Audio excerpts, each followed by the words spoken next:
I'm madder about this whole situation than I am about how Alex Karev was written out of Grey's Anatomy. That's how mad I am about this.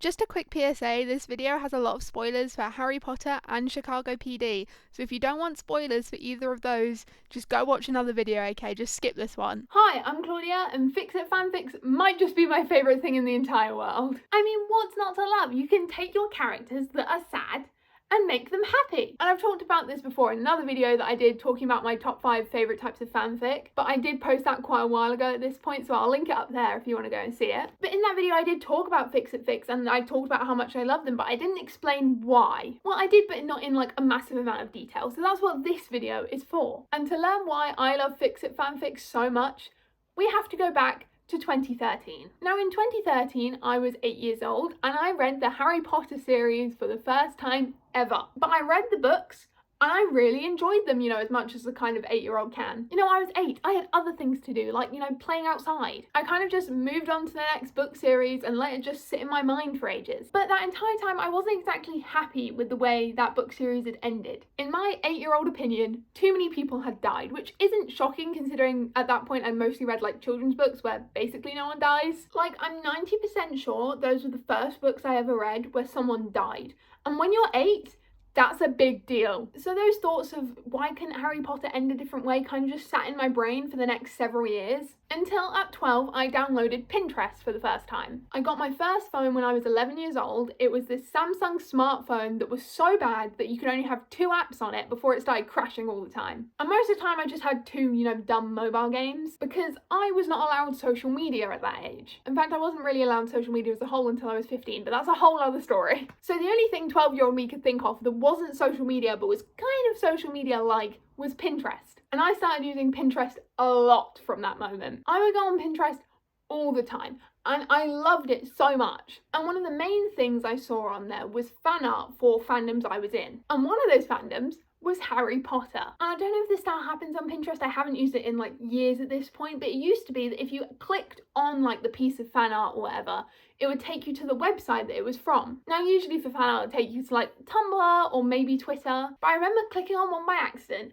and it took me to a place called Wattpad. Basically that piece of fan art was being used as a cover for someone's fic, so when I clicked on it, it took me to their fic. And once I realised what fanfiction was, I realised I can read stuff when not every character in Harry Potter dies. This kickstarted my fanfiction obsession, which has lasted till this very day and will probably last for the rest of my life. Not only that, but because I was reading a lot of Wattpad fics where, you know, not everyone dies in Harry Potter, I ended up reading a lot of Marauders fics. And this 100% kickstarted my Marauders obsession. Like, there's no other explanation for it. So at 12 years old, I was a Marauders stan.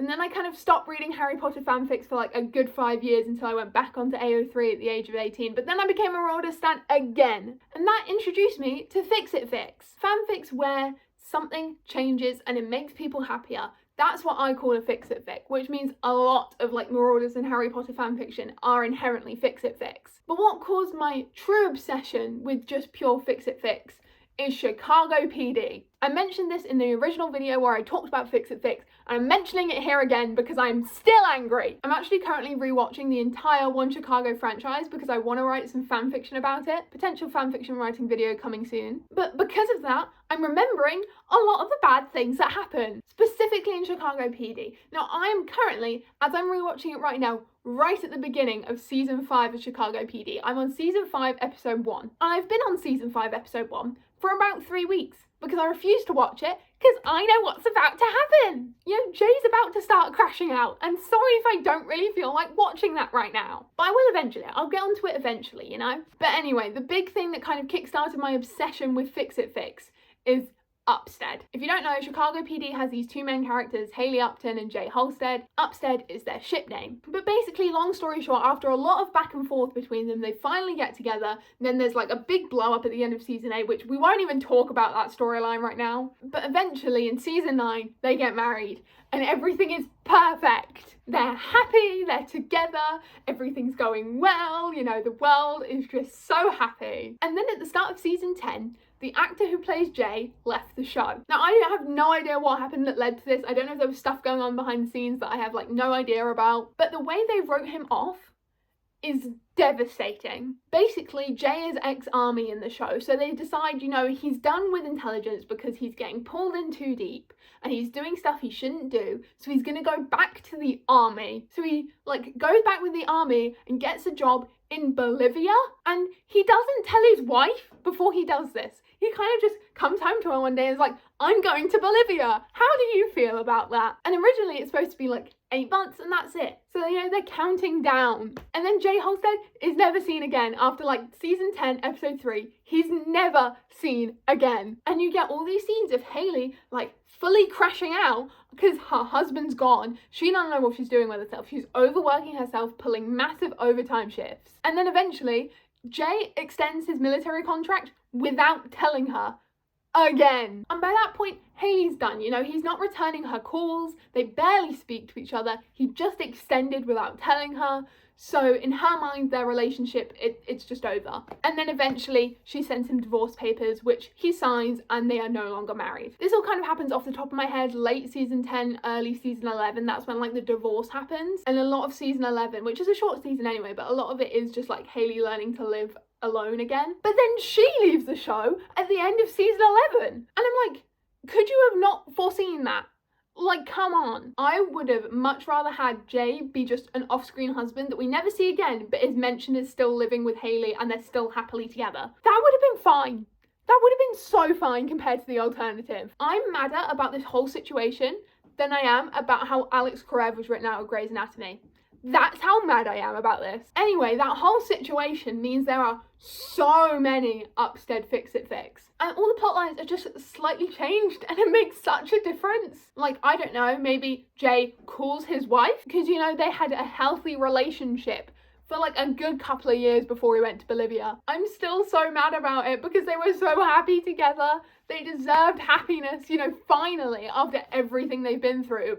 No, can let them be happy. No one can be happy. Also, even after Jay left, they robbed us of scenes with Hayley and Will together. My personal headcanon is that they are best friends because, you know, he's her husband's brother. But still in the show, we basically never see them talk to each other outside of like talking about a victim or something. And I think that's a crime. This is all off the top of my head, by the way, because I haven't got to that season yet in my rewatch. But I feel like it's accurate. From what I remember, it's accurate. But I've read so many Upstead fics where they just slightly change something and everything's better for it. And I haven't even mentioned how in the final episode of season 9, there are rumours that originally Hayley was going to find out she's pregnant. Like, that would have been so good. You don't understand, that would have been so good. But I've always imagined it as like in that final episode of season 9, Jay and Hayley are in that big explosion. And like Hayley's way more injured because she like gets fully knocked out by the blast and all that. So I've always pictured, you know, they take them to hospital, they run some tests, they find out she's pregnant, everyone's happy. Like, that would have been so good. I would have loved that so much. And like, you can still write Jay out that way. Just say like, oh, for the baby, one of them can't work in intelligence anymore because, you know, they work weird hours, so one of them's got to transfer. And there you go, Jay's off screen now, he's never coming back, but he's still there and he has a child and a wife and they're all happy. And then when Hayley leaves, it's not even like she leaves and like is still in Chicago just doing something else. She fully moves to another state. And obviously we don't know where she moves to. It's kind of left very ambiguous, but it is my personal belief that wherever she moves to, she runs into Jay again and they're back together. Like, they run into each other and they get to talking and then they find out somehow their divorce didn't go through for some reason. And neither of them knew that, so they were just acting like they were single, but actually they were still married, so they think, you know, let's give this another chance, and then they're happy. By the way, if you're looking for a good post-season 11 Upstead fic, I highly recommend When Your Heart Remembers Mine by Annie Saldors. It's an ongoing fic, but it's so good and I love it so much. I mean, I love every single fic Annie Saldors has ever written, but this one's especially good, okay? The basic story is Jay's been injured in Bolivia and he's been sent back to America,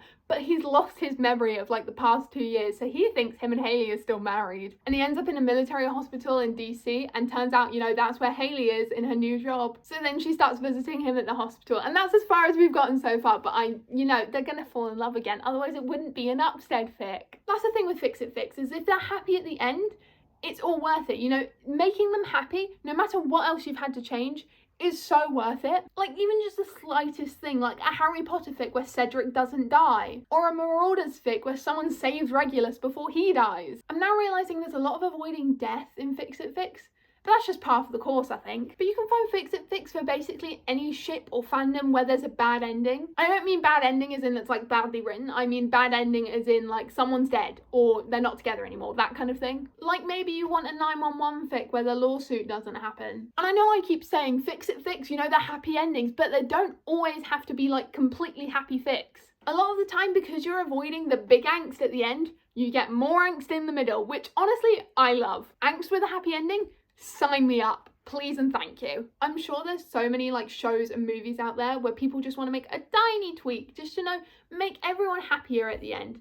And if you're one of those people who think that, there's probably a Fix-It fic out there for you somewhere. So yeah, if you love Fix-It fics as much as I do, leave a comment down below. Or if you have something you want me to do a video about, leave that down there too. If you enjoyed this video, I really appreciate it if you liked it and subscribe to my channel maybe. I post a bunch of fanfiction/fandom videos, so I'm sure you'll like it if you like this one. I'm also thinking about just doing more videos talking about like stuff in my life, so if you're interested in that, also put it in the comments down below. I will read them, I promise. Also, I feel like I should say the schedule, you know, we had that kind of 2-week schedule where I post a video every 2 weeks last year. Throw that out the window. Basically, with my new uni timetable, that just isn't really feasible anymore. So I'm kind of just recording when I can, editing when I can, and uploading as soon as it's done. So if you want updates as to when there's going to be a new video, I'll put them on my Twitter at thisisclauds and also on the community tab on here. Also, if you want my ramblings about like my favourite YouTubers, you can follow my alt Twitter, which is at isthisclauds. The other way around. And if you want to see more of my content, you can follow me on TikTok at thisisclauds as well. So yeah, I've been Claudia, I hope you enjoyed the video and I'll hopefully see you all soon. Bye!